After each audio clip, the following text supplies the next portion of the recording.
Mesdames et messieurs, chers internautes, Bénin Dabarotou, la 5e édition se poursuit et nous sommes à Porte-Nouveau. Nous sommes avec l'édit de la commune de Porte-Nouveau et nous allons parler de la thématique de cette édition de Bénin Dabarotou, agriculture et changement climatique, quel impact sur la sécurité alimentaire au Bénin. C'est vrai, Porte-Nouveau n'est pas une commune agricole comme d'autres, mais c'est sûr qu'il y a des activités agricoles quelle que soit l'échelle qui sont menées dans la commune de Porte-Nouveau. Nous allons en parler avec le maire. Nous allons également faire un tour d'horizon des actions qui sont menées dans la commune de Porte-Nouveau par le conseil communal.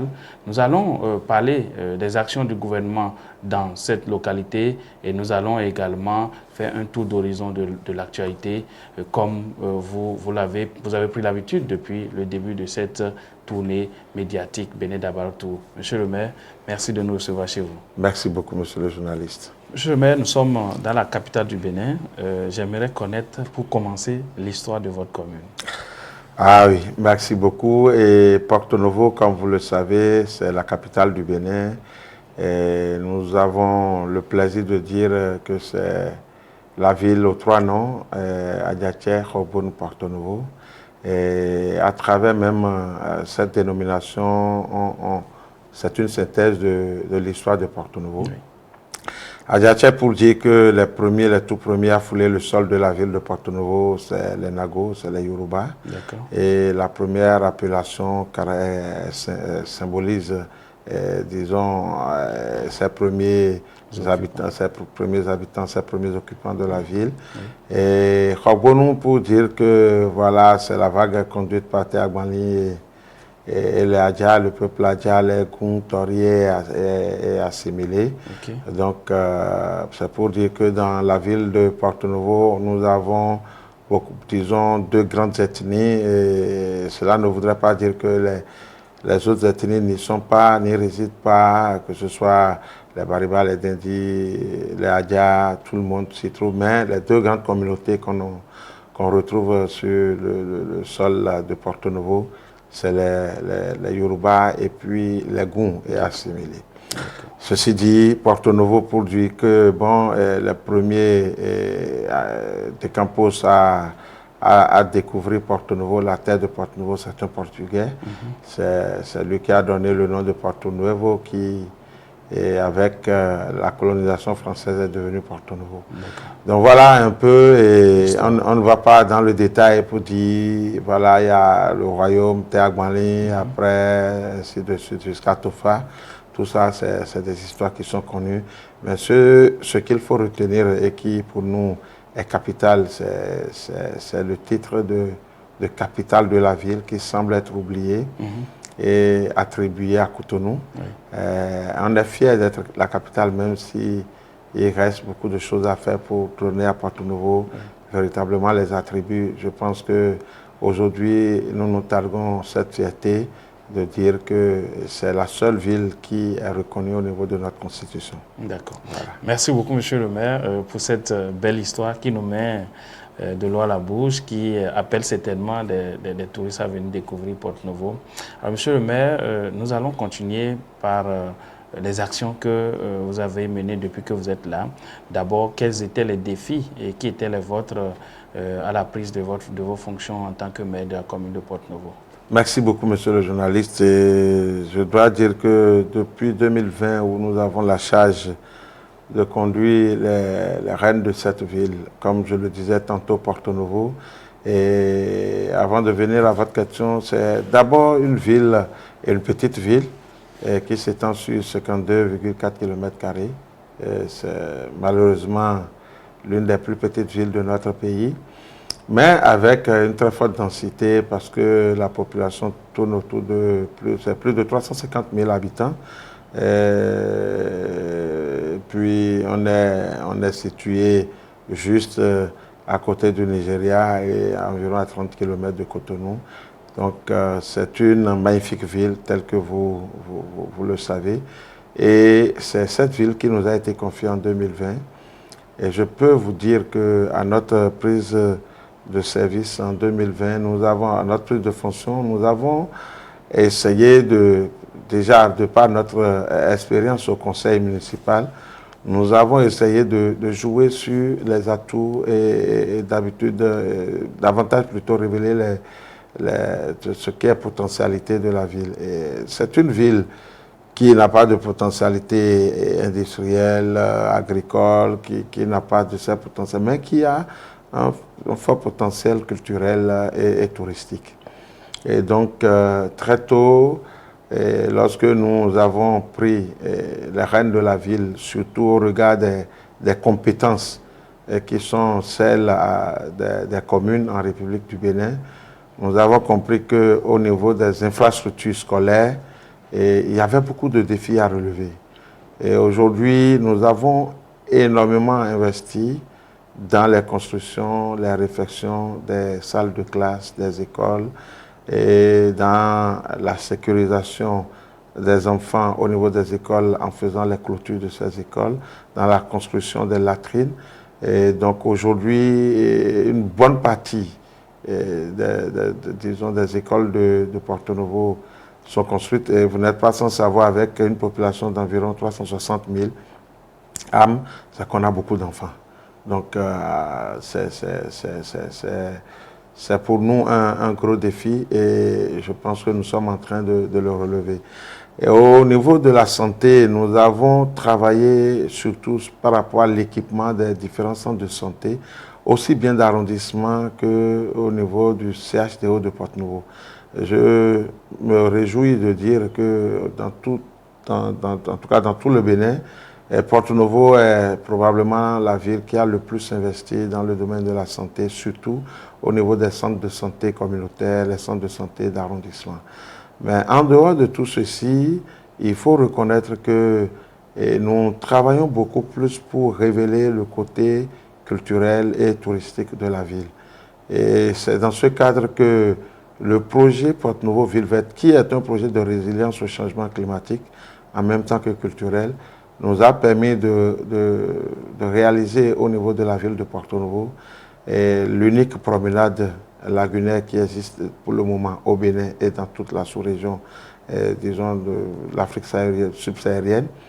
C'est une promenade longue de près de 3 km et qui est constituée de parties de promenades aussi bien piétonnes que sur pilotis et ainsi de suite. Donc, aujourd'hui, c'est une infrastructure qui permet de mieux contempler le paysage et surtout la berge, admirer la berge de Porto Novo. Et surtout faire un tourisme écologique féerique au niveau de la berge. Ça, c'est une réalisation que nous avons pu faire grâce au concours de l'AFD et de certains partenaires, à savoir la métropole de Lyon et Cergy-Pontoise. Voilà un peu ce que je peux dire. Nous avons fait les réalisations des voies, les travaux d'assainissement. Dans le cadre de ce projet, nous avons réalisé beaucoup de travaux d'assainissement pour connecter la ville à la lagune à travers des voies qui sont pavées. Mais au-delà de ça, nous sommes appuyés sur des mécènes. Nous avons pu négocier avec les mécènes de la ville pour réaliser également des voies pavées, plusieurs kilomètres de voies pavées au niveau de la ville. Ce qui pour nous a été également un grand succès, c'est la réorganisation du festival de Porto Novo, et qui, grâce au concours du gouvernement du chef de l'État, a été institutionnalisé et est devenu désormais le festival des masques. Ah oui. Vous l'auriez constaté, habituellement c'est un festival qu'on faisait en janvier, mais le chef de l'État a voulu vraiment qu'on ne concentre pas tout ce que nous avons comme atout touristique dans le même mois de janvier. Oui. Et vu que Ouidah a été déclaré depuis 1992 comme étant la ville qui accueille les manifestations officielles de la religion endogène, c'est ça qui a justifié le fait que désormais Vodun Days est l'événement phare qui occupe le mois de janvier. Oui. Et une programmation qui a été, selon la programmation faite, le Festival des masques se déroule désormais pour un mois d'août de chaque année. Ceci pour permettre à ce que nous ayons 2 moments forts de promotion de notre culture au cours de l'année. Le premier moment, le mois de janvier, qui coïncide avec les dates officielles dédiées à la fête des religions endogènes. Et maintenant, les vacances estivales pour permettre aux touristes d'aller, de pouvoir visiter un peu partout dans le monde. Donc, ce moment a été choisi par le chef de l'État pour l'organisation du Festival des masques, qui pour nous sera, dans les années à venir, le plus grand festival de masques au niveau de l'Afrique. Donc, pour nous, c'était quand même une parfaite réussite. Alors, et enfin, nous avons la construction de notre hôtel de ville. J'aimerais qu'on marque d'abord une courte pause au niveau de ce festival pour que vous nous fassiez un peu le bilan de ce qu'a été cette expérience. On a vu, ça a mobilisé autant d'autorités, autant de touristes. Dites-nous comment vous avez vécu ces moments. Merci beaucoup. Par rapport au festival des masques, comme c'était déjà une tradition chez nous d'organiser un festival, et le clou de l'événement, c'est souvent la parade des masques. Et la parade des masques, c'est pour exhiber la richesse culturelle disons, non seulement de notre pays, mais de tous les pays qui disposent des masques qui constituent pour nous des valeurs endogènes qu'il ne faudrait pas perdre parce que c'est notre identité. Et c'est à travers ces masques que des fois certaines localités se retrouvent.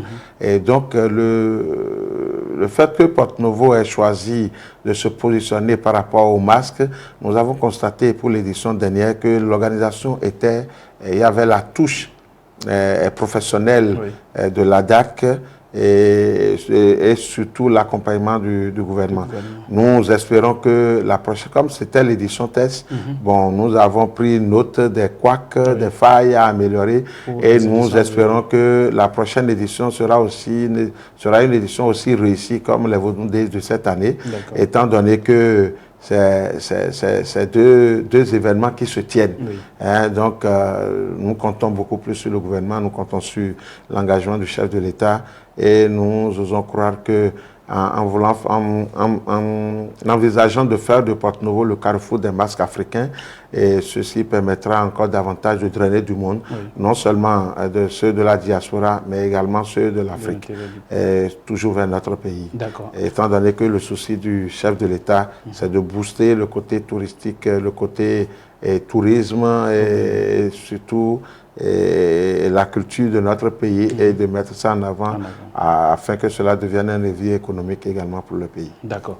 Je retiens par vos explications que l'implication du gouvernement a permis de donner un autre niveau au festival et vous espérez que l'année prochaine, après l'intégration de tout ce qui a eu comme insuffisance, on aura encore un festival plus grand et plus imposant et qui permet d'atteindre les objectifs. Alors, vous parliez tout à l'heure de l'hôtel de ville. C'est vrai, on entend parler que Porte-Novo risque d'avoir la plus belle infrastructure qui abrite un hôtel de ville au Bénin. Parlez-nous-en. Merci beaucoup. Ben, écoutez, est-ce que Porte-Novo aura la plus belle infrastructure d'hôtel de ville?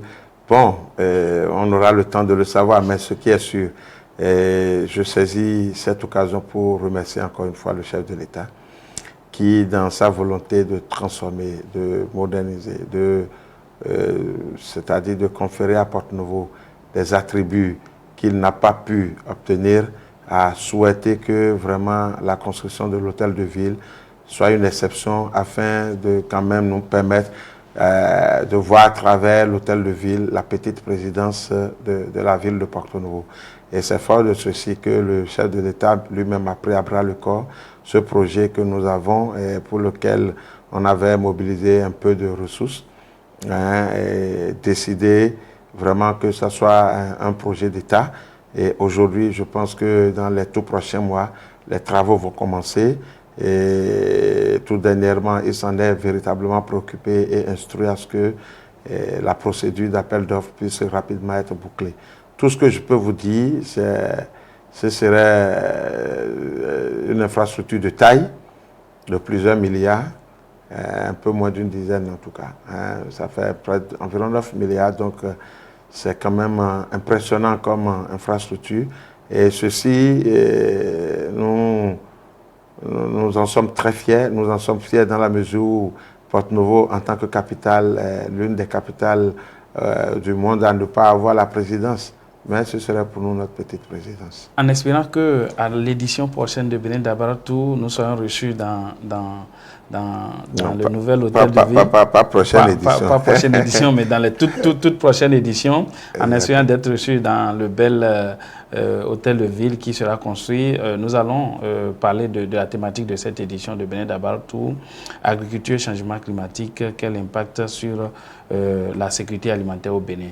Alors, monsieur le maire, c'est vrai, vous êtes dans une commune urbaine, on pourrait dire que vous n'êtes pas trop impacté par les activités agricoles, mais dites-nous, qu'en est-il justement des activités agricoles dans votre commune? Oui, merci beaucoup, monsieur le journaliste. Et c'est vrai que si à Porto-Novo, on n'est pas pour autant impacté par les activités agricoles, on est quand même impacté par le changement climatique. Ah oui, ça c'est clair. C'est évident. Voilà, donc ceci dit, je voudrais d'abord vous remercier pour la thématique choisie pour ce Benin Dabaratou, et qui pour moi est une thématique, disons, pertinente, dans la mesure où aujourd'hui, comme on le dit, la force est dans le ventre. Hein, et donc, le ventre affamé, on le dit autrement, n'a point d'oreille. Et pour qu'il y ait d'oreilles, il faut être rassasié. Ah oui. Et pour être rassasié, c'est qu'il faut qu'on produise ce qu'on doit pouvoir manger. Absolument. Et donc, si l'environnement ne nous permet pas de produire, c'est que nous sommes dans une catastrophe. Et je pense que c'est pour anticiper sur tout ça, ou pour sensibiliser, éveiller les consciences des autorités que nous sommes.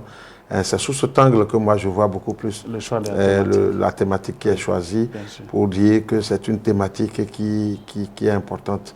L'agriculture, c'est vrai, Porto-Novo n'est pas une grande commune, n'est pas une commune agricole, mais nous consommons quand même les produits agricoles. Nous consommons les produits agricoles, mais la chance que Porto-Novo a, c'est d'être une ville en bordure de l'eau. Et lorsqu'on est une ville en bordure de l'eau, c'est qu'on a un potentiel. On a des bas-fonds, on a des zones humides, et ce serait un péché de ne pas les mettre en valeur. Et c'est fort de ceci que la ville aussi encourage un groupe d'acteurs agricoles qui travaillent et exploitent les berges et les zones humides de la ville, surtout pour des produits, pour les cultures maraîchères. Donc aujourd'hui, nous sommes fiers de dire que nous avons à Porto-Novo des groupes de maraîchers qui travaillent inlassablement pour alimenter nos marchés en produits maraîchers frais. Donc ça, c'est déjà une chose. La deuxième chose, c'est qu'au moins on reconnaît le centre Songaï, qui est un centre de référence. Mais qui est un centre installé dans une zone humide de la ville de Porto-Novo, qui a commencé ses expériences par cette zone et qui aujourd'hui s'est étendue sur toute l'étendue du territoire. C'est pour dire que les grandes choses ne viennent pas forcément des grands milieux. Donc, Porto-Novo, encore par là, prouve que sa place de capitale. C'est pour vous dire tout le rôle que Porto-Novo joue dans le secteur agricole au Bénin, parce que rien qu'à partir du centre Songaï, beaucoup de jeunes sont formés, beaucoup de personnes et beaucoup de produits sont mis sur le marché. C'est toute une chaîne, le centre Songaï. Donc tout ça, c'est sur le territoire de la ville de Porto-Novo. Et je crois que le centre KDK s'est inspiré de l'expérience de Songaï. Voilà, donc voilà ce que je peux dire. Et je peux aussi, pour poursuivre dans la même dynamique, dans la même veine, dire que voilà des initiatives qui permettent d'atténuer les effets du changement climatique. Parce qu'aujourd'hui, il y a un lien très fort qu'on peut faire entre le changement climatique observé un peu partout dans le monde et l'agriculture. Parce qu'il y a un dérèglement, on ne maîtrise plus les saisons, les cycles, voilà, la pluviométrie est perturbée, on a un stress hydrique qui ne dit pas son nom aujourd'hui, et on sait peut-être quand est-ce que la chaleur commence, mais on ne sait pas disons, la sécheresse, bien sûr, mais quand est-ce que la période des pluies va commencer, tout est perturbé. Oui. Et il faut reconnaître que tout ceci, ça influe énormément sur l'agriculture et ça perturbe vraiment le cycle de production. Donc c'est fort de cela que si nous voulons garantir une certaine sécurité alimentaire, puisque c'est l'impact que vous êtes en train d'explorer. Donc si on doit garantir une certaine sécurité alimentaire, il est important de jouer sur les causes de l'insécurité qu'on pourrait avoir à travers des actions d'atténuation, d'adaptation au changement climatique, afin que l'agriculture puisse se faire normalement. Voilà, donc c'est ce que je peux dire. Et au niveau de la ville de Porto Novo, je pense que nous en sommes suffisamment conscients par rapport à cette problématique. Et c'est pour cela que dans un premier temps, comme je l'ai dit tantôt, nous sommes l'une des rares villes de notre pays à initier un projet d'envergure par rapport à la résilience au changement climatique. C'est ce projet qu'on a dénommé projet Porto Novo Ville Verte. C'est un projet d'environ 8 milliards que nous venons de boucler et un projet qui nous a permis de faire plusieurs études et de travailler sur le renforcement du couvert végétal au niveau de la ville.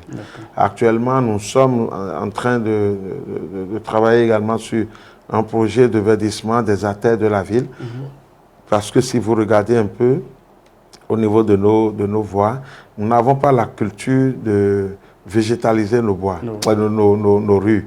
Nos rues ne sont pas suffisamment végétalisées. Et peut-être nous faisons de la végétalisation ornementale. Mais on ne densifie pas dans le souci vraiment d'atténuer véritablement disons, les effets du changement climatique. Parce qu'aujourd'hui, il faut reconnaître qu'il fait excessivement chaud. Et il n'y a que les arbres qui peuvent produire de l'oxygène pour amener de l'ombrage nécessaire. Mais quand vous parcourez nos rues, vous parcourez nos localités, vous constatez avec facilité que tout est dégarni. Et au niveau de la ville de Porto Novo, l'un de nos défis que nous sommes en train, sur lesquels nous travaillons actuellement, c'est comment végétaliser les rues de la ville. D'accord. Voilà. Monsieur le maire, merci beaucoup pour ces informations que vous nous donnez, ces détails sur les actions que vous menez pour pouvoir atténuer les changements climatiques, l'effet des changements climatiques. Alors, nous tendons vers la fin de cet entretien et nous allons parler des actions du gouvernement pour votre commune, pour les populations de Porto Novo, celles qui ont été déjà menées et celles à venir. Quelles sont les attentes encore des populations de Porto Novo? Merci beaucoup, monsieur le journaliste.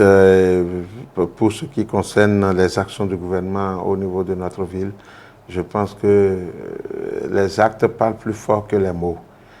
Aujourd'hui, pour qui connaît Porto Novo, il y a 5 ans, il y a 10 ans, et quand on vient à Porto Novo aujourd'hui, on sent toute la métamorphose qu'il y a eu ces 5 dernières années, comme quoi le gouvernement, avec à sa tête le chef de l'État, a pu réaliser un travail titanesque, notre gouvernement bien sûr, et ce qui a contribué à métamorphoser, à changer le visage de Porto Novo par des voies qui sont asphaltées. C'est dans tout le pays, mais j'avoue que Porto Novo n'est pas resté en marge de tout ce programme d'asphaltage. De nombreuses rues sont asphaltées au niveau de la ville. Il y a également de grandes infrastructures également qui sont en cours de réalisation, telles que le musée Vaudou, telles que les cités, telles que disons, les résidences, les logements économiques. Et au niveau de la ville, nous en observons également. Et nous avons, tantôt j'ai parlé de l'hôtel de ville, nous aurons bientôt la résidence du préfet qui sera la nouvelle préfecture, la résidence du président de l'Assemblée.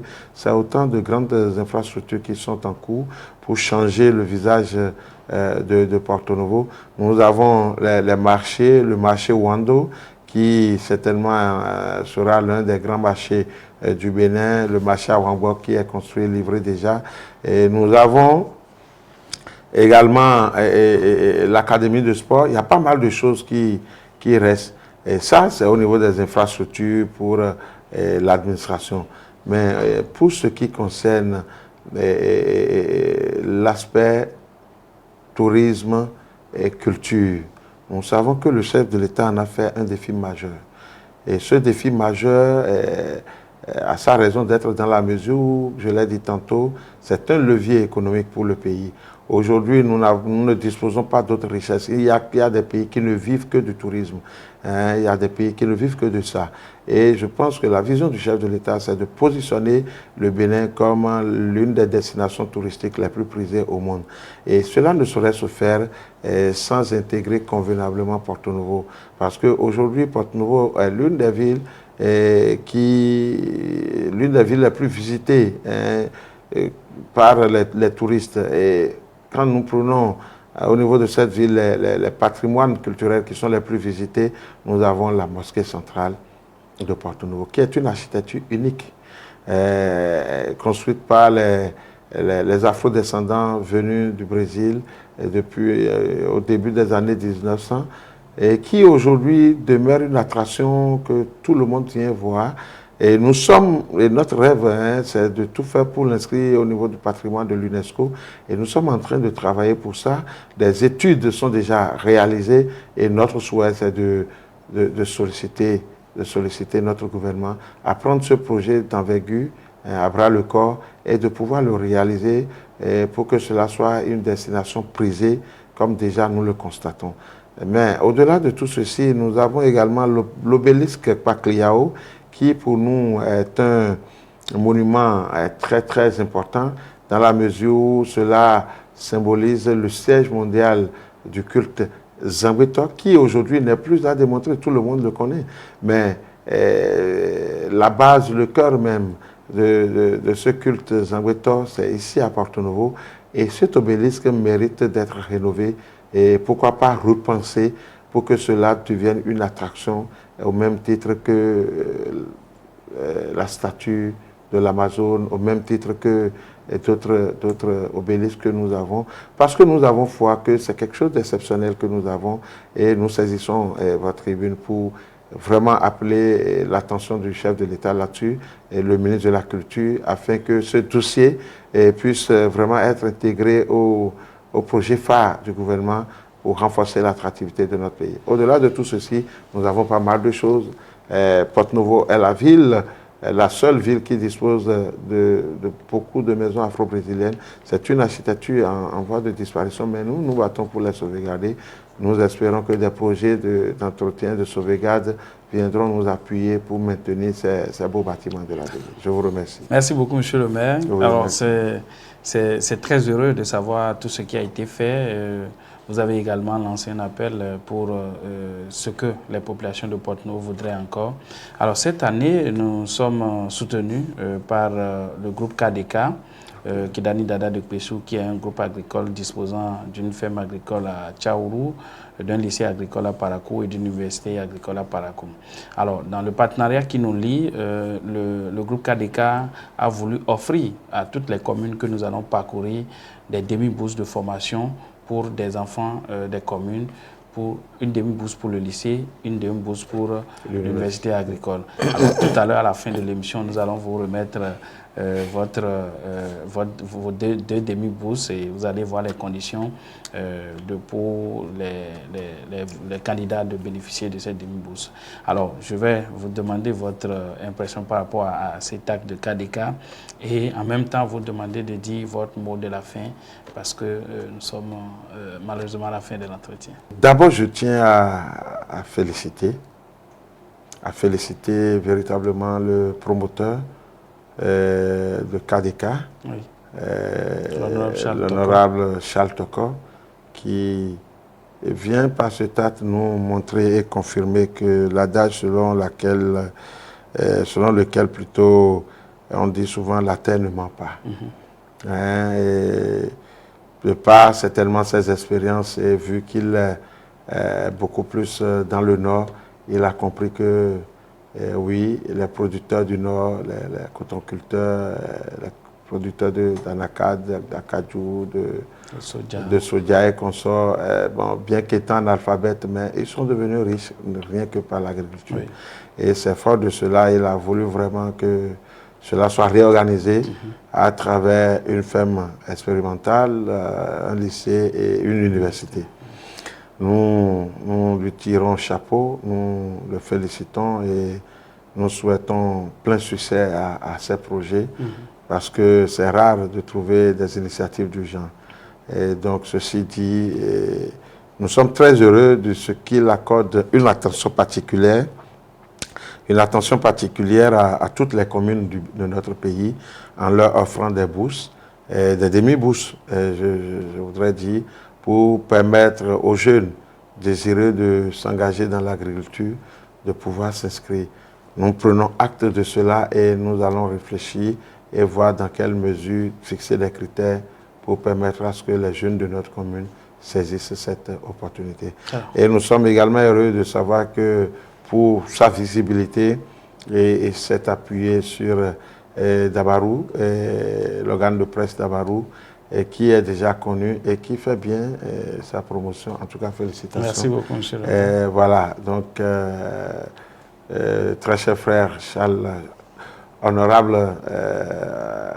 maire, comme nous avons affectueusement l'habitude de l'appeler, oui. Félicitations et beaucoup de courage. Alors, votre mot de la fin?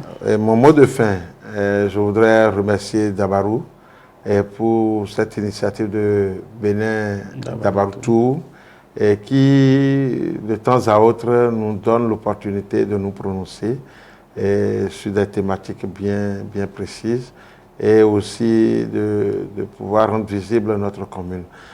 Quitter le nord pour le sud, pour des initiatives pareilles, il faut être passionné de la chose. Et nous vous en sommes véritablement gré. Et nous vous encourageons et nous vous souhaitons à l'orée de cette année nos meilleurs vœux. Merci. Et que Dabarou connaisse encore davantage de succès. Amen.